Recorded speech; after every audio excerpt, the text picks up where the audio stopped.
चाहिए। बड़ी वस्तु प्राप्ति के लिए छोटी वस्तु में कहीं राजी ना हो जाए, पहली शर्त। जैसे किसी को 1 अरब रुपया चाहिए, 100 रुपया दिया जाए तो कैसा लगेगा? उसे बुरा लगेगा। क्या होगा इससे? हमारी तो बहुत बड़ी संख्या है, मांग हमारी बहुत बड़ी है।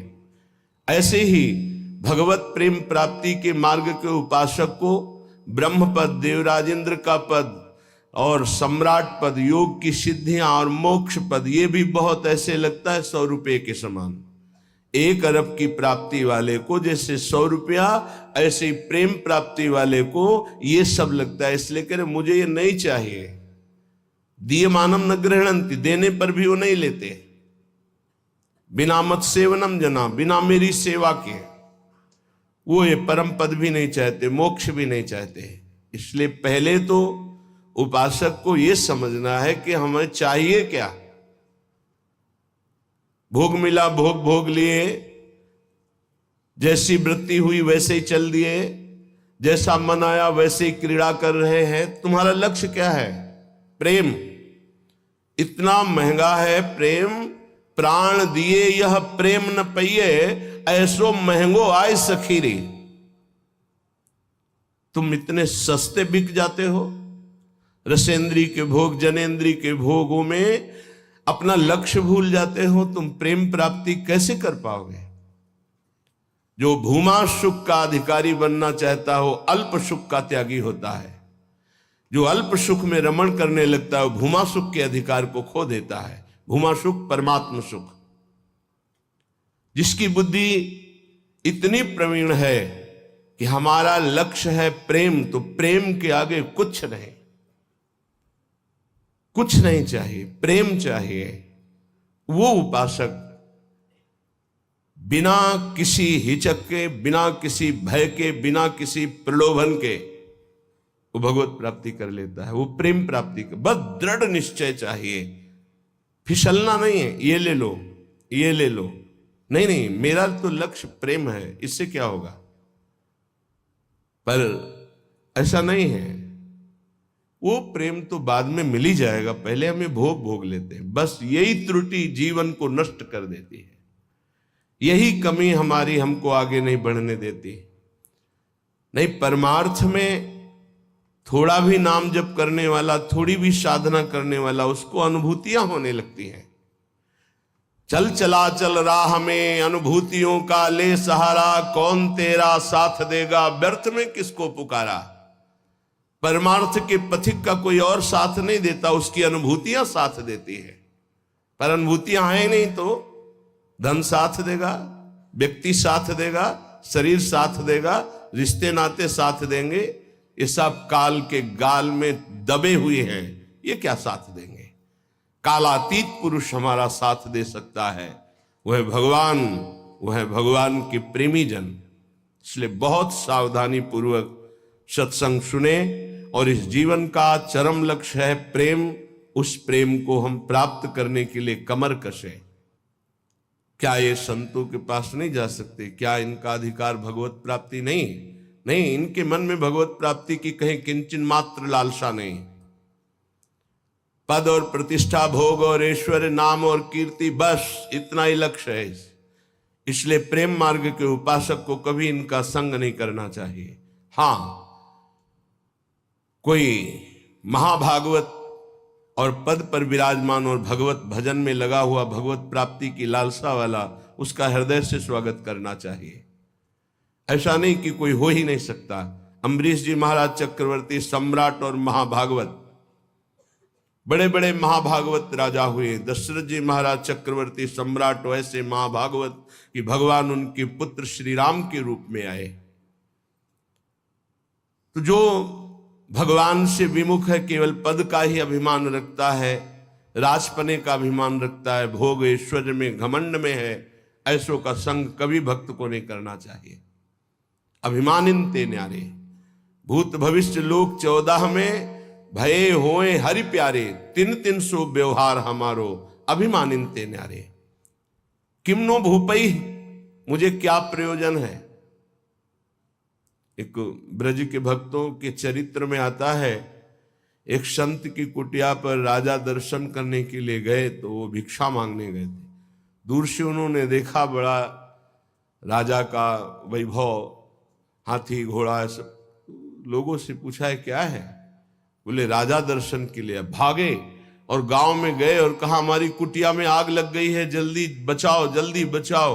गांव के लोग भागे, वहां गए तो देखा राजा समझ गए। उन्होंने हाथ जोड़ा और कहा महाराज क्षमा चाहते हैं, पर वो महाराज तो भाग गए, ऐसा कहकर वो दर्शन नहीं देंगे, आप चले जाइए यहां से। यदि आप अपना मंगल चाहते हैं तो महात्मा को कष्ट मत दीजिए, वो आपसे मिलना नहीं चाहते, आप चले जाइए यहां से। वो चले गए। किम भूपई, मुझे क्या प्रयोजन है? जो राजपद के अभिमान में है, किसी भी पद में, उससे क्या प्रयोजन है? अगर अभिमानियों का संग होगा तो अभिमान जागृत हो ही जाएगा।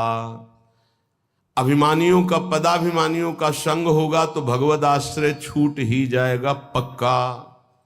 ले लो हमारा फोन नंबर, मैं तो आपकी आज्ञा पर चलूंगा, आप केवल फोन कर दीजिए, सब ठीक हो जाएगा। मर गया साधक। जीवन में अन्य आश्रय आना अपनी साधना से भ्रष्ट हो जाना है। एक भरोसो, एक बल, एक आस विश्वास, एक राम घनश्याम हित चातक तुलसीदास।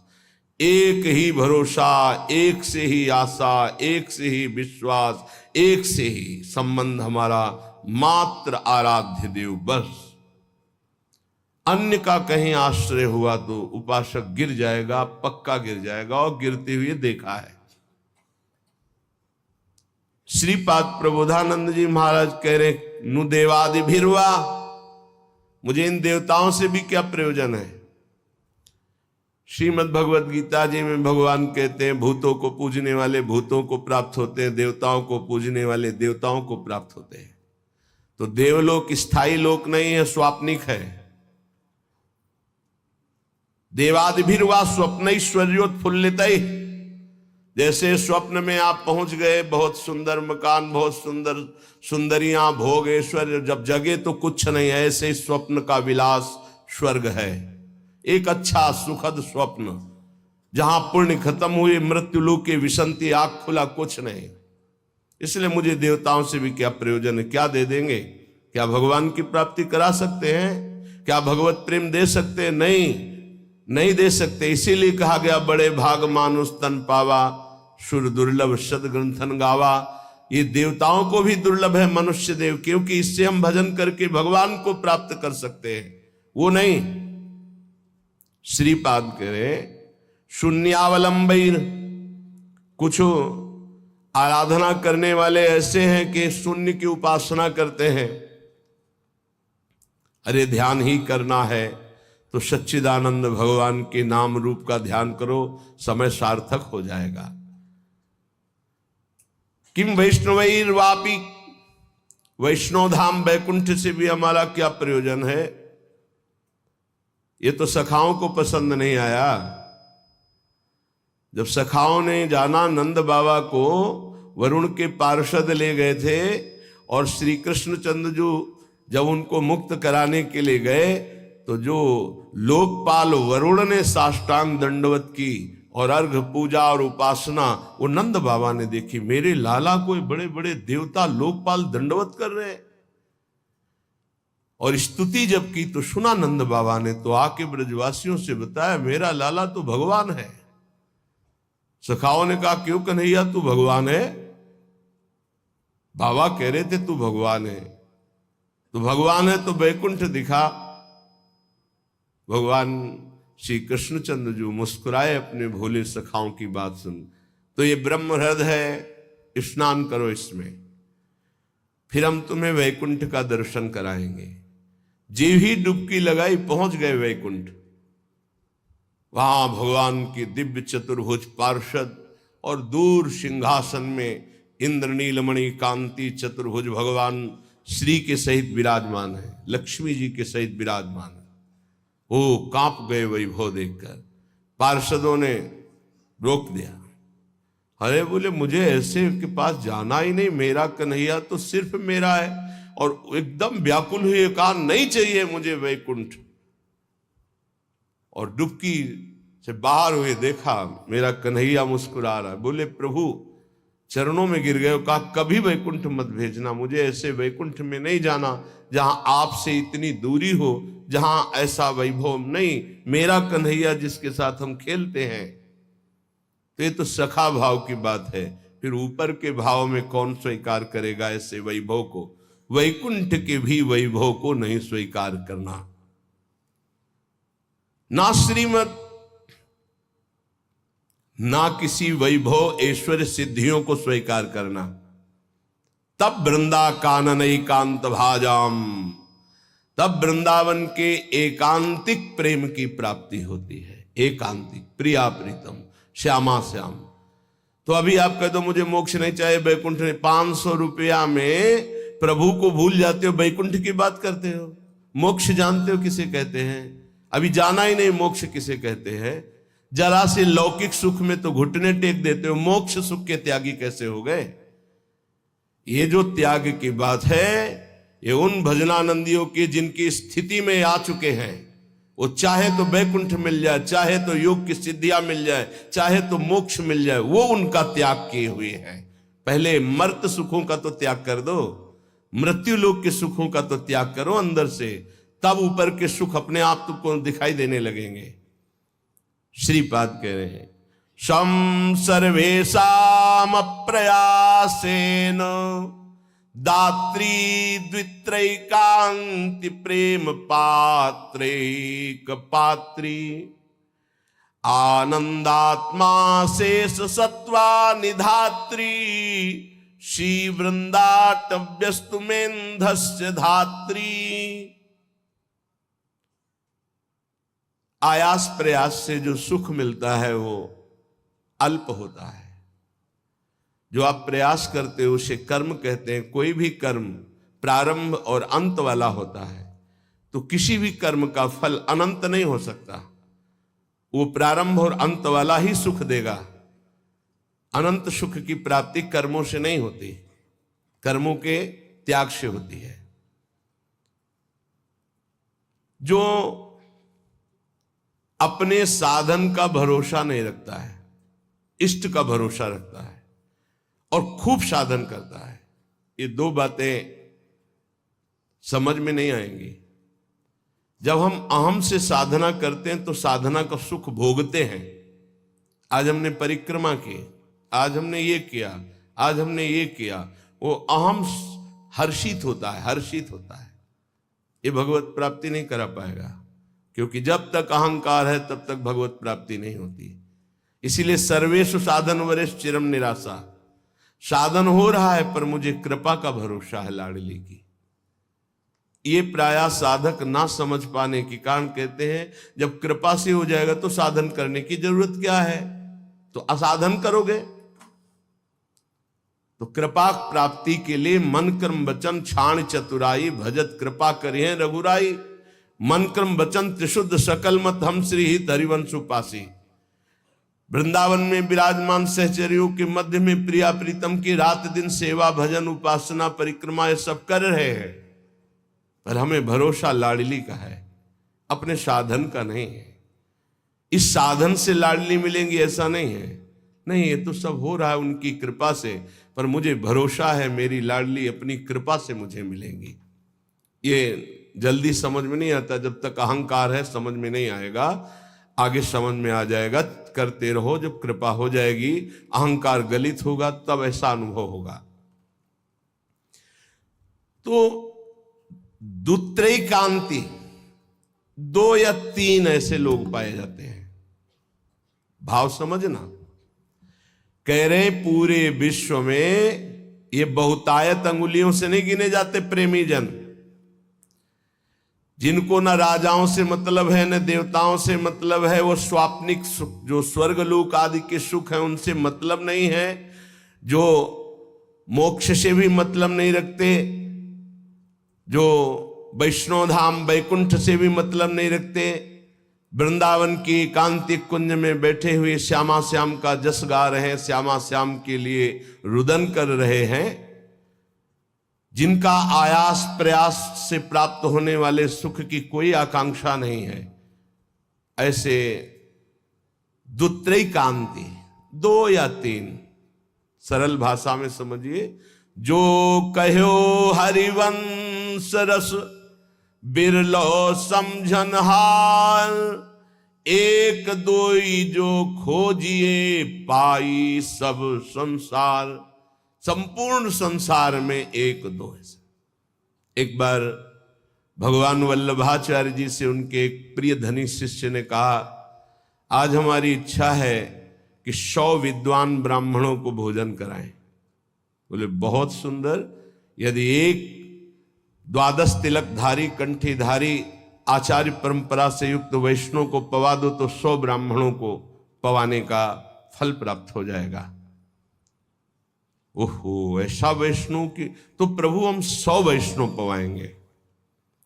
तो उनका एक अश्रुपूरित, आंखों से अश्रु बह रहे, शरीर पुलकित है, कंठ गदगद है और नाम में रत है, ऐसे प्रेमी मां भागवत को पवा दो तो 100 वैष्णवों के पवाने का तुम्हें फल प्राप्त होगा। तो बोले भगवान 100 प्रेमियों को पवा देते हैं। तो वल्लभाचार्य जी के आंसू आ गए। प्रेमी 100 नहीं, प्रेमी तो 1-2 ऐसे मिलते हैं। कैसे प्रेमी? यहां शर्त है, जिनका ना राजाओं से प्रयोजन है, ना देवताओं से प्रयोजन, ना वैकुंठ से प्रयोजन है, ना मोक्ष से प्रयोजन, केवल प्रियालाल के लिए तड़प रहे गदगद सुर, नैना सजल दंपति रस रहे भीन, ईगति वृंदा विपिन में फिरे प्रेम तल्लीन। ऐसे प्रेमी जनों का सानिध्य और दर्शन, ये विशेष भगवान की कृपा होती है, विशेष कृपा। श्रीपाद कह रहे दुखान्येव सुखानि, ये प्रेम प्रेम। विद्य यशो जानी कीर्तिम परा, मन्ये था अधमश्च दुष्परिभवान सम्मानवत् सत्तमयी। दैन्यान्येव महाविभूतिमति सल्लाभान लाभान सदा, पापान्येव च पुण्यमस्ति यदि ते वृंदावनम जीवनम। अगर प्रेम प्राप्ति करना है तो दुखों को गले लगाना सीखो, सच्ची कहते हैं। फिर हृदय की बात कहते हैं। जब सब दुख एक साथ घेरते हैं तभी प्रेम के सहने की सामर्थ्य आती, ध्यान रखना। इस प्रेम को भयानक विपत्ति और रोगों से युक्त करके ही सहा जा सकता है, अन्यथा नहीं। ये सबकी समझ में नहीं आएगा, भयभीत मत होना। इसका समन ही होता भयानक कष्ट में। भयानक कष्ट की स्थिति में ही प्रेम का समन होता है। वो चाहे जैसे स्वस्थ शरीर वाला हो, जहां प्रेम का प्रादुर्भाव होगा, भारी बाहरी विपत्ति और आंतरिक, तभी वो प्रेम का समन होता है, उसका पारा चढ़ता है और भगवान को अधीन कर लेता है। ये लिखा पढ़ी की बात नहीं कह रहे, हृदय की बात कह रहे हैं।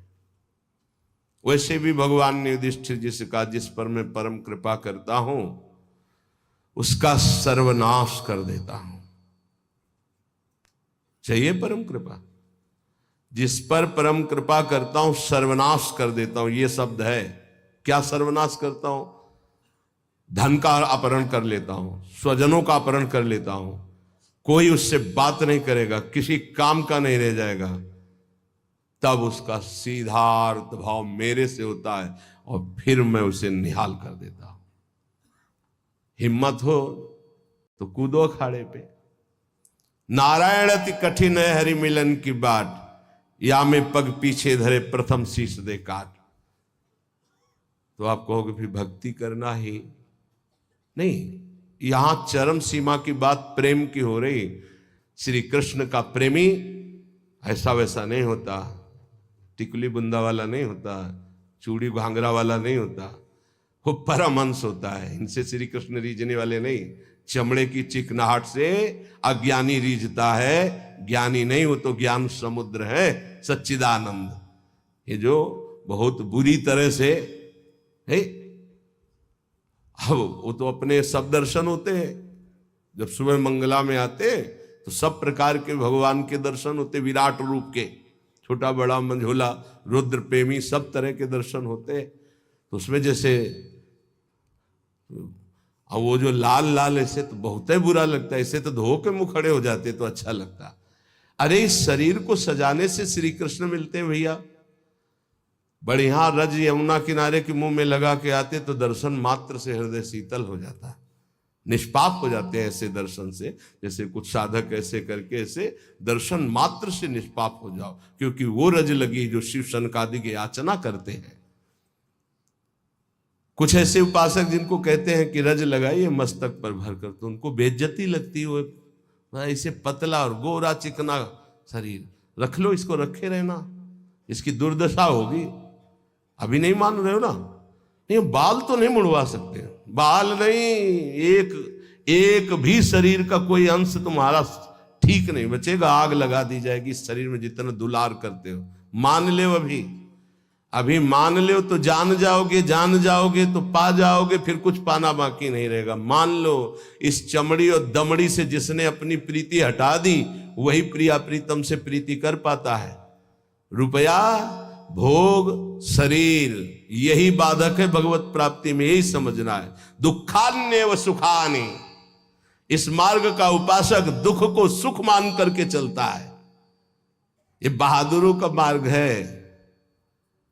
हम तो धन्यवाद देते हैं कि आप ऐसा सत्संग सुन रहे हैं, नहीं तो प्राय इतना दान करो तो ये मिलेगा, इतना करो तो ये मिलेगा, यही सुनने के लिए तैयार है। लेकिन ये आप सुन रहे हैं, हमारे ऊपर बड़ी कृपा कर रहे हैं, क्योंकि आप सुन रहे हैं तो सुनाने का उत्साह बढ़ रहा है, नहीं इसे सुनने की योग्यता खो दी है। आज हमारी समाज सत्य सुनने की योग्यता खो दी है, क्योंकि अंदर मनमानी आचरण तो कौन सुनेगा इनको, शास्त्र रखे के रखे रह जाते हैं। सुनाने वाला चाहता है आपका मनोरंजन, और आप चाहते हैं अपने मन का मनोरंजन। दोनों के तार मिल गए तो तालियां बजती हैं। यहां तालियां नहीं बजा सकते हो, यहां मन को बजाना पड़ेगा, यहां मन को भंजन करना पड़ेगा। और यहां बैठ के सुन रहे हो, इसका मतलब बड़ी कृपा है आपके ऊपर। जब द्रवई दीन दयालु राघो तो साधु संगति पाइए। दुखान्यव सुखान विद्य अपयशो जानी ही कीर्तिम पराम। ध्यान से, प्रेम मार्ग के उपासक को जब दुख मिलता है तो सुख की प्राप्ति होती है पक्का, पर यह समझ में नहीं आएगा। भारी जब दुख की, आप क्या समझते हैं, भारी दुख की स्थितियों को देखा गया, तब जाकर के उस परम सुख में चढ़। ये बहुत वैज्ञानिक तरीके से अनुभव की बात कह रहा हूं कि पावर चाहिए ऊपर चढ़ाने के लिए। जैसे कोयला झोंका जाता है, उससे अग्नि बनती थी, तब इंजन में पावर से वो रेल चलती थी। बाष्प भाप जो है बटलोई के ढक्कन को उठा दिया, उसके ऊपर उसने 100 ग्राम वजन रखा, उसको उठा दिया, फिर आधा किलो वजन रखा, उसको उठा दिया। उसी से उसको लगा कि इससे तो बहुत बड़ा कार्य किया जा सकता है। तो ये कक्षा 4-5 की कक्षा में पढ़ाया गया था कि वो इंजन का निर्माण किया, कोयले की इंजन, उसी से रेल बनी। उसका हमें नाम स्मरण नहीं है, जेम्स वाट, हाँ ऐसे कुछ नाम। तो ऐसे ही आप बिल्कुल ऐसे ही समझिएगा। जब साधक के जीवन में दुख की भारी चारों तरफ, तो उसकी अध्यात्म शक्ति जागृत होती है, हर भरोसा टूट जाता है, एक भरोसा केवल श्री भगवान का, तो वो पावर से उसके मन की गति परमात्माकार हो जाती है। इसीलिए कुंती जी बहुत सोच समझ के कह रही, मुझे पग पग पर दुख चाहिए, क्योंकि दुख में तुम्हारे सानिध्य का अनुभव होता है। ये हम कृपा मनाते हैं, भगवान की कृपा मनाते हैं कि इसने वो बाजी जितवा दी जो कभी साधना में नहीं जीत सकते थे, कभी नहीं। ये खुद निज अनुभव ये कहूं खगेशा, वो भगवान ने जिता दी। इसलिए बड़े बड़े महापुरुषों के चरित्रों को पढ़ के देखो, प्रतिकूलता का जाल बिछ जाता है उनके जीवन में। भगवान ऐसा क्यों करते हैं? अध्यात्म की जितनी ऊंचाई पर चढ़ा हुआ महापुरुष है, उतनी भारी कसौटी कसी गई। संपूर्ण आश्रय भरोसे सबका नाश होकर एक भरोसा केवल प्रभु, वहीं जो दिव्यता होती वो वही होती। ये पढ़ने से लिखने से साधन, यह गुण साधन ते नहीं हुई, तुम्हारी कृपा पाओ कोई कोई। यदि तुम्हारे जीवन में विपत्ति दुख और संकट घिर जाए तो भगवान को कोसना नहीं, इसलिए बता रहे ये वो स्थिति प्रदान करने के लिए है जो तुम कभी किसी साधना से नहीं प्राप्त कर सकते।